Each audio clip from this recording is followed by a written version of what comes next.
বিয়ে মানেই মজা, আনন্দ, খাওয়া-দাওয়া আর সকল আত্মীয়স্বজনদের সাথে দেখা হওয়া। নমস্কার সকলকে, কেমন আছেন আপনারা? তো এটা আমার কাকুর বিয়ের ব্লগ।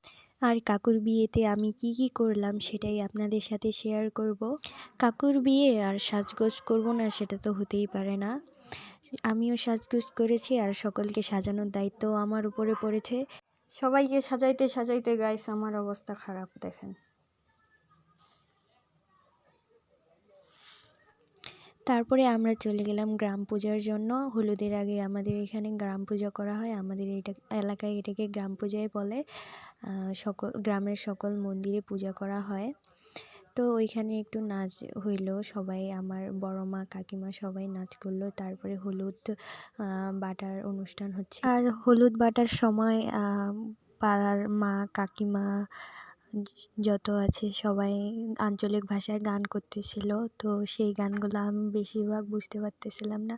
তারপরে কাকুকে আশীর্বাদ করা হলো, হলুদ দেওয়া হলো। আমরা কাকুকে সাজায় দিচ্ছিলাম বরযাত্রী যাওয়ার জন্য। কাকু আগেই চলে গেছিলো। তারপরে আমরা রেডি হয়ে রওনা দিলাম বরযাত্রী যাওয়ার জন্য। কাকু আগেই চলে গেছিলো। তো আমরা রাস্তা ভুলে গেছিলাম, পথ হারিয়ে ফেলছি। যাই হোক, আমরা কনের বাড়িতে ফাইনালি পৌঁছে গেলাম। আর সেখানে যাই দেখতেছি কাকুকে আগে বরণ করে নেওয়া হয়ে গেছিলো। একটু পর বিয়ের অনুষ্ঠানও শুরু হয়ে গেছে। আমরাও কিছুক্ষণ পর খাওয়া দাওয়া করে আবার বাসার জন্য রওনা দিলাম, কারণ সারা রাত এই ঠান্ডার মধ্যে বাইরে থাকা সম্ভব না। আর আমার একটুতেই ঠান্ডা লেগে যায়, তো থাকা